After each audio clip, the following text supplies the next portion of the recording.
নামাজ নামাজ নামাজ নামাজ ইসলাম ধর্মের একটা মহা গুরুত্বপূর্ণ এবং সবচেয়ে প্রধানতম ইবাদত। এখন এই নামাজ কি বলে? নামাজ প্রতিষ্ঠা করো। কেন নামাজ প্রতিষ্ঠা করব? কারণ নামাজ অশ্লীল ও মন্দ কাজ থেকে বিরত রাখে। আল্লাহর স্মরণই সর্বশ্রেষ্ঠ। তোমরা যা করো আল্লাহ তা জানেন। সূরা আনকাবুত আয়াত নাম্বার 45 মানে 45। এখন আপনি নিজের বিবেকের কাছে প্রশ্ন করেন যে আপনি নামাজ পড়েন এবং আকাম কুকাম করেন, তাহলে বুঝতে হবে যে আপনার নামাজ হচ্ছে না, অথবা আপনি একজন মুনাফেক। আপনি লাম্বা টুপি, লাম্বা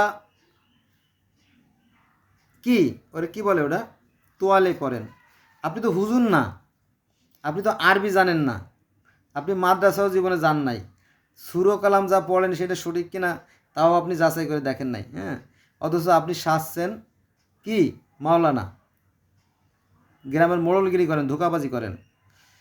হ্যাঁ, মানুষের আইল ঠেলেন, মানুষের জমি দখল করে খান, মানুষের উপরে হামলা করেন, অথচ আপনি মনে করছেন যে আমি বোধহয় জান্নাতের টিকিট কিনে ফেলাইছি। হ্যাঁ, এটা ধোকাবাজি। এগুলো করবেন না, এগুলো করবেন না। এগুলো কিন্তু গ্রামে করে। গ্রামে আমরা দেখছি যে গ্রামে যার ছেলেপেলে বেশি, যার ক্ষমতা বেশি, যার লাঠি বেশি, যার সম্পদ বেশি, সে মাতবাড়ি করে। আর গ্রামে যারা ভদ্র সর্বনম্র শিক্ষিত লোক আছে তারা করে করে দেখে, কিছু বলতে পারে না, কারণ কি তার সংখ্যায় কম। 100 জনের মধ্যে দেখবে 2 জন লোক শিক্ষিত ভদ্র, বুঝলেন না? এগুলোই চলছে, কিন্তু আমরা দেখছি, এটা প্রমাণিত সত্য। তো এটা বিবেক দিয়ে বুঝতে হবে বিষয়টা যে কি আপনার নামাজ হচ্ছে কি হচ্ছে না। কারণ আপনি তো আকামের উস্তাদ, আপনার নামাজ হচ্ছে না, সেটা কোরআন দ্বারা প্রমাণিত। কোরআন বলতেছে যে নামাজ প্রতিষ্ঠা করো, কারণ নামাজ অশ্লীল এবং মন্দ কাজ থেকে বিরত রাখে। যদি আপনাকে অশ্লীল এবং মন্দ কাজ থেকে বিরত না রাখতে পারে, তাহলে বুঝতে হবে আপনার নামাজ হচ্ছে না, আপনার নামাজটা ব্যায়াম হয়ে যাচ্ছে, ব্যায়াম আপ ডাউন ব্যায়াম হচ্ছে। আপনি মনে করছেন যে এইখানে দাগ বানাবেন, হ্যাঁ, এখানে আপনার ছত্রাক ফাঙ্গালের কারণে দাগ পড়ে যাবে, আর ওইটা চকচক করবে, এটা হচ্ছে ধোঁকাবাজি। এই ধোঁকাবাজিতে পা দেবেন না, বোঝা গেছে? তো আল্লাহর স্মরণই সর্বশ্রেষ্ঠ স্মরণ, তোমরা যা করো তা আল্লাহ জানেন। আনকাবুত আয়াত নাম্বার 45।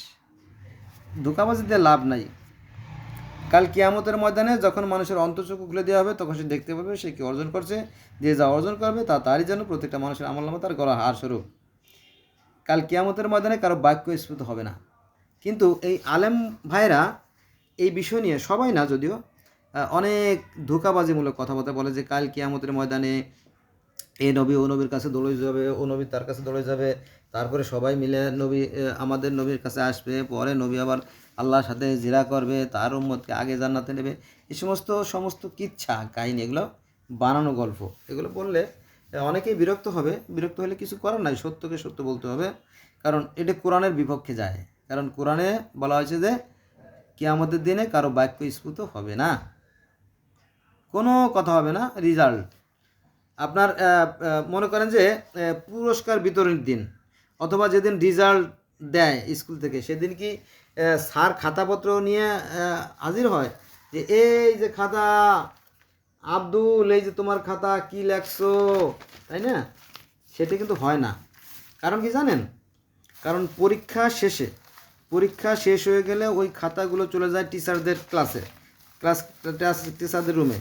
পরে দপ্তরি যারা আছে, পিয়ন যারা আছে, ওরা ওই খাতাগুলো সাজায়, সব সায়েন্সের খাতাগুলো একসাথে করে সিরিয়াল বাই সিরিয়াল সাজাইয়া, ওইটা ওই সায়েন্সের যে টিচার আছে, অথবা বাংলার যে টিচার আছে, অথবা অঙ্কের যে টিচার আছে, ইতিহাসের যে টিচার আছে, ওদেরকে আলাদা আলাদা করে দিয়ে দেয়। ওরা ওটা ওদের বাসায় নিয়ে যায়। বাসায় নিয়ে যাওয়ার পরে ওরা দিন ভোর অথবা রাত জেগে ওই মার্ক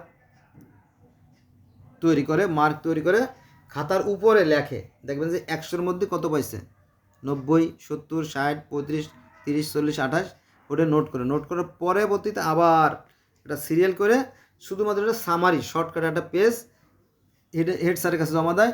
হেড স্যার আবার কম্পিউটারে মিলাইয়া একটা রেজাল্ট তৈরি করে।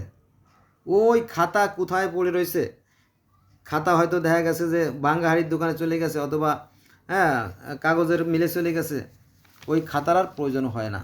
ঠিক কিয়ামতের দিনে আল্লাহ পাক ওইভাবে আপনার সিডি প্লেয়ার ছেড়ে দেখবে না, কারণ তিনি ডাইরেক্ট রেজাল্ট শিট কি প্রচার করে দেবেন, আর এটা কারো কাছে জিজ্ঞাসা করবেন না, কারো বাক্য স্ফুট হবে না, আল্লাহর সাথে তর্ক বিতর্ক করার মতো কোনো সুযোগ সেদিন থাকবে না।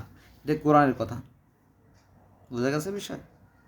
কিন্তু এইগুলো নিয়ে অনেক ছলচাতুরিমূলক কথাবার্তা আলেমরা বলে, কিন্তু তাদেরকে বুঝাবার সাধ্য কার আছে বলেন?